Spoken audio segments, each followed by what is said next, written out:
Okay, चलिए अब जैसा मैंने कहा हमारे साथ पाइपर साइकिल के फाउंडर फंड मैनेजर अभय अग्रवाल मौजूद हैं। अभय जी, गुड आफ्टरनून। क्या ये मार्केट अब ऑल टाइम हाई की तरफ जा रहा है या फिर अभी ये कहना थोड़ा जल्दबाजी होगी, और इस समय आपकी अप्रोच क्या होगी? जी, गुड आफ्टरनून अनुज। देखिए, मुझे लगता है कि जो टेक्निकल और फंडामेंटल फैक्टर्स हैं वो दोनों मार्केट को फेवर कर रहे हैं इस समय। तो और जो ऑल टाइम हाई है उससे फ्रैंकली हम ज़्यादा दूर हैं नहीं।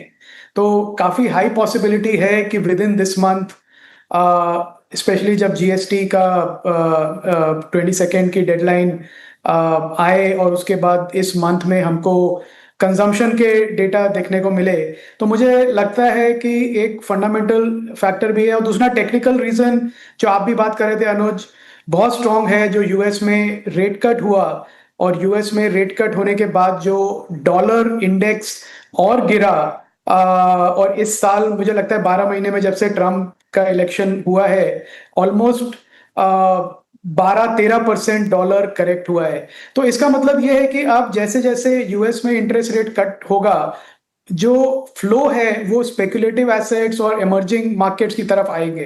तो मेरे को लगता है कि सारे एसेट मार्केट्स रैली करेंगे अगले 2-3 महीने में, डॉलर की वीकनेस की वजह से, और जो डॉलर में जो इंटरेस्ट रेट है उसके उसमें कमी होने की वजह से। तो उस कॉन्टेक्स्ट में इंडिया का न्यू हाई बनाना मुझे लगता है एक ऑलमोस्ट एक सर्टेनिटी है। और उसके बाद इन्वेस्टर्स को ये देखना पड़ेगा कि इस मार्केट स्पाइक में क्या वो प्रॉपरली पोजीशन है कि नहीं है अभी। चलिए, आपके मुंह में घी शक्कर अभय जी। ऑल टाइम हाई की पॉसिबिलिटी जब आप कह रहे हैं कि है। अच्छा, मैं अभय जी आपसे एक प्रश्न पूछता हूँ। सबसे नेगेटिव थॉट्स, विचार, आउटलुक आपका था आईटी पे।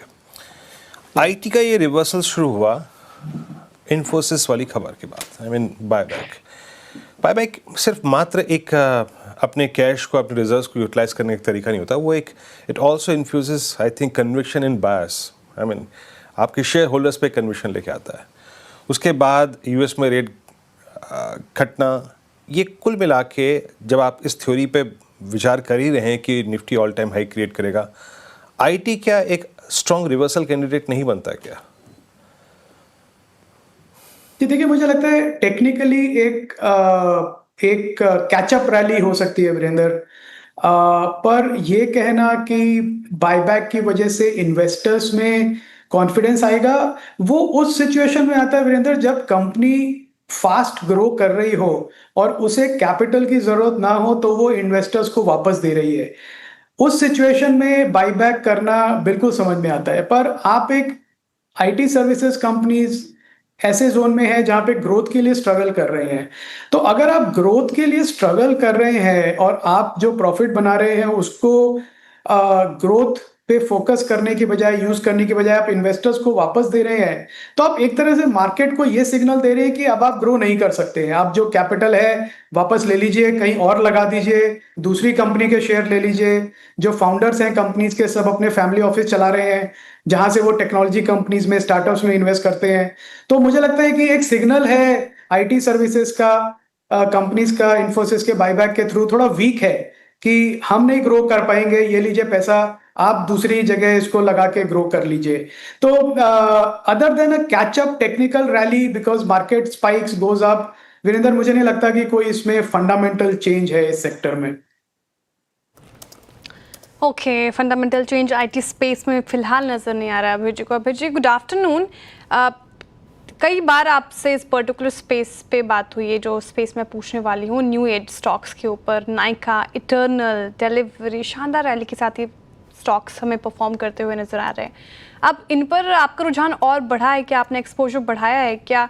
और कैसे देख रहे हैं आप इस पूरे स्पेस को? श्रेया, देख रहे हैं, बहुत बड़ा कीनली देख रहे हैं, क्योंकि मुझे लगता है कि ये स्पेस है जो काफी वेल्थ क्रिएट करेगा इन्वेस्टर्स के लिए ओवर नेक्स्ट 4-5 इयर्स। चैलेंज ये है कि काफी कंपनीज के वैल्यूएशन इस लेवल पे है कि वो फ्यूचर ग्रोथ को, फ्यूचर रिटर्न्स को ऑलरेडी डिस्काउंट कर रहे हैं। तो इन्वेस्टर्स के लिए खतरा ये है कि इस एलिवेटेड वैल्यूएशन पे आप ये स्टॉक्स ले और अगले 2-3 साल तक कुछ रिटर्न ना बने। Barring that, problem of high valuation, मुझे लगता है कि इन सारी कंपनीज के यूनिट लेवल इकोनॉमिक्स अब काफ़ी स्ट्रांग हो गए हैं और ये अब quarter by quarter higher profitability दिखाते रहेंगे। तो रिस्क यही है कि आप इस लेवल पे आएंगे कि आपको 2-3 साल तक साइडवेज देखना पड़े, जो हमने काफी सेक्टर्स में देखा है, पहले भी होता हुआ, तो नई बात नहीं है। जैसे एक समय था डिफेंस स्टॉक्स, रेलवे स्टॉक्स में इतनी ज्यादा रैली आई और फिर उसके बाद जो इन्वेस्टर्स आए लेट स्टेज में, late fag end of rally में, उन्होंने फिर कोई रिटर्न नहीं देखा 2-3 साल तक।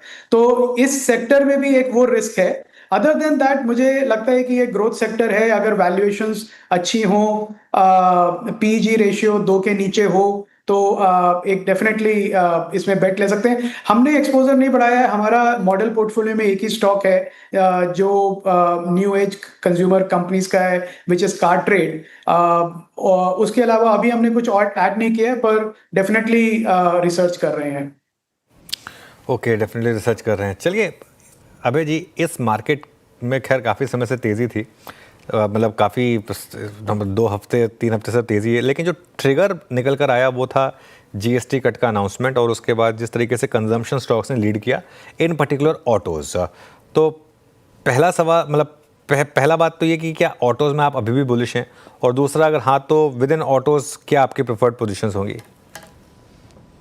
जी, आई थिंक ऑटो डेफिनेटली बहुत बड़ा कंज्यूमर डिस्क्रिशनरी सेगमेंट का हिस्सा है और जीएसटी कट्स में भी अनुज आपने देखा होगा जो रेट कट्स हैं वो काफी मटेरियल हैं, मतलब काफी प्राइस कट हुए हैं छोटी गाड़ियों में स्पेशली और मिड साइज गाड़ियों में। तो मुझे लगता है कि काफी एक अट्रैक्टिव अपॉर्चुनिटी है जो बायर्स जो वेट कर रहे थे। तो एक तरफ आपका एक प्राइस कट है, दूसरी तरफ जो इंटरेस्ट रेट कट हुआ उसकी वजह से ईएमआई पे भी प्रेशर कम हुआ है, और तीसरा जो इनकम टैक्स कट हुआ था उससे भी स्पेंडिंग एबिलिटी बढ़ी है। तो मुझे लगता है एक ऑटो स्पेशली 4 व्हीलर्स एक ऐसा सेगमेंट है, एक बहुत एस्पिरेशनल है, specially emerging middle class economy जिसके डेमोग्राफिक्स इंडिया जैसे हैं। तो मुझे लगता है कि जो एक डाइवर्सिफाइड प्लेयर है टाटा मोटर्स, मेरे बाय रिकमेंडेशन नहीं है, पर जो भी हमारे डाइवर्सिफाइड प्लेयर्स हैं मारुति और टाटा मोटर्स स्पेशली, मुझे लगता है कि जिनका काफी स्ट्रांग होल्ड है मार्केट पे, ये मुझे लगता है डिस्प्रोपोर्शनेटली बेनिफिट करेंगे फर्स्ट रन में जब हम देखेंगे इस महीने का डेटा। अच्छा भाई जी, आपकी बहुत शानदार कॉल्स में से मैं मानता हूँ कार ट्रेड वाकई मेरे को कभी कन्विक्शन नहीं था उसमें। ब्यूटीफुल, क्या गजब की रिटर्न्स निकाली। ऐसा ही कुछ और बिजनेस मॉडल जिसको हाल फिलहाल में स्कैन किया हो, कोई ऐसी, मतलब आपका अपना विचार रखिएगा, उसके बाद हम स्टॉक पे बात करेंगे। कोई ऐसी कॉल हाल फिलहाल की?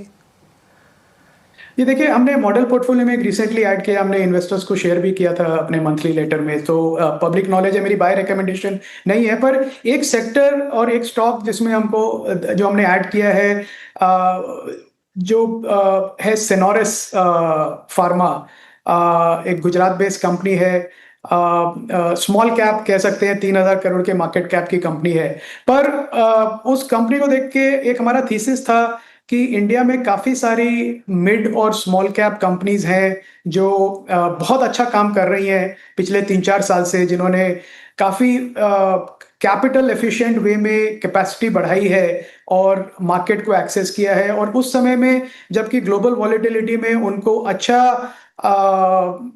रिस्पॉन्स मिल रहा है यूएस बेस्ड कस्टमर से। तो बोथ सीडीएमओ का जो प्ले है, दूसरा फार्मा एपीआई का प्ले है, ये बहुत स्ट्रांग है इन सब कंपनीज के फेवर में। तो मुझे लगता है ये ऐसी कंपनी है जो एक मल्टी बैगर बन सकती है ओवर नेक्स्ट 3-4 ईयर्स और इन्वेस्टर्स को अच्छा रिटर्न दे सकती है। ऑब्वियसली एग्जीक्यूशन उनके लिए एक इंपॉर्टेंट चीज है, पर जिस तरह की हमने मैनेजमेंट की डेप्थ देखी है, मुझे लगता है वो कर लेंगे मैनेज। तो ये एक नया स्टॉक है जो मॉडल पोर्टफोलियो में हमने ऐड किया है वीरेंद्र। पर अगेन डिस्क्लेमर, ये मेरी बाय रिकमेंडेशन नहीं है। सिंस आपने पूछा कि मॉडल पोर्टफोलियो हमने क्या किया है, तो ये हमारा एक नया एडिशन है अभी।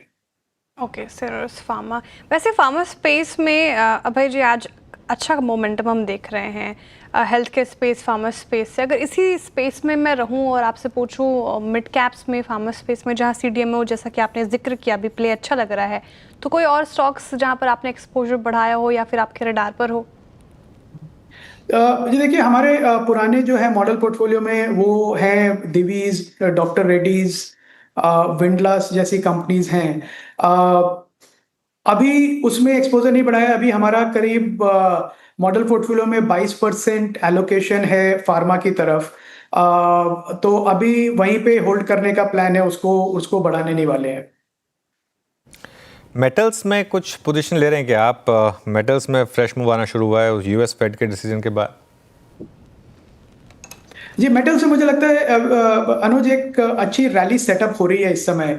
तो काफ़ी समय से हमने भी ये सेक्टर देखा नहीं था, पर जिस तरह से अगर रेट कट हुआ है, तो रेट कट में डेफिनेटली एक इम्पैक्ट आता है कमोडिटीज़ पे, और स्पेशली जो कमोडिटीज़ बहुत लिक्विड बेसिस पे ट्रेड करती हैं, जैसे कॉपर, सिल्वर, गोल्ड, लेड, निकल।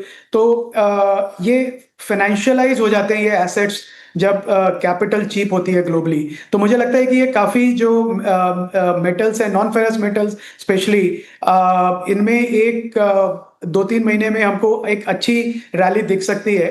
अभी हमने कुछ ऐड नहीं किया है, पर डेफिनेटली इसमें कंसिडर कर रहे हैं अनुज। अच्छा अभय जी, ये फेस्टिवल शॉपिंग और ये फेस्टिवल के पूरे मूड में, चाहे आप ट्रेंड ले लीजिए, आदित्य बिरला फैशन ले लीजिए, आप डीकैथलॉन कह रहा हूँ मैं, डी मार्ट ले लीजिए, या फिर SBI कार्ड्स, मतलब इसमें से कोई कंपनी हाल फिलहाल में आप लोगों ने स्कैन की हो, अगर वैल्यूएशन प्राइस ठीक लग रही हो तो? ये इसमें वीरेंद्र, मुझे लगता है ब्रिक एंड मोटर कंपनीज जो हैं उनके अब बहुत एडवांटेजेस हैं, पर जो कंज्यूमर का जो बिहेवियर, जो हम डेटा देख रहे हैं, जो बढ़ोतरी हो रही है वो ज़्यादा ई-कॉमर्स और D2C कंपनीज के फेवर में ज़्यादा है। तो मुझे लगता है कि वो जो सेगमेंट है, जो digital internet based ecommerce companies हैं, उन्हें ज़्यादा फायदा मिल रहा है। और जो ब्रिक एंड मोटर कंपनीज हैं, जो आपने जैसे नाम लिया ट्रेंट और एवेन्यू सुपरमार्ट, ये कंपनी जो है ये अभी भी सस्ती नहीं है कंपेयर टू देयर ग्रोथ। तो मुझे अपॉर्चुनिटीज फ्रैंकली इस समय ई कॉमर्स स्पेस में ज़्यादा दिख रही हैं compare to brick and mortar में। और कार्ड्स में आई थिंक बहुत ही कॉम्पिटिटिव सिचुएशन है इस समय। कौन जीतेगा उसमें कहना बहुत मुश्किल है। SBI कार्ड हम काफ़ी साल से देख रहे हैं, हमने ऐड नहीं किया उसको पोर्टफोलियो में। कोई भी स्टैंड अलोन कार्ड कंपनीज हमने ऐड नहीं की है। मुझे लगता है कि थ्रू बैंक्स इसको प्ले करना बेटर है। पर मुझे कोई फ्रैंकली डिफरेंशिएटेड एडवांटेज नहीं दिखता है स्टैंड अलोन कार्ड कंपनी का। चलिए अभय जी, बहुत बहुत शुक्रिया, आप इस कार्यक्रम में शामिल हुए और सभी सेक्टर्स पे और अपने नए एडिशंस पे अपने पोर्टफोलियो में जो किए हैं आपने बात की, बहुत बहुत शुक्रिया।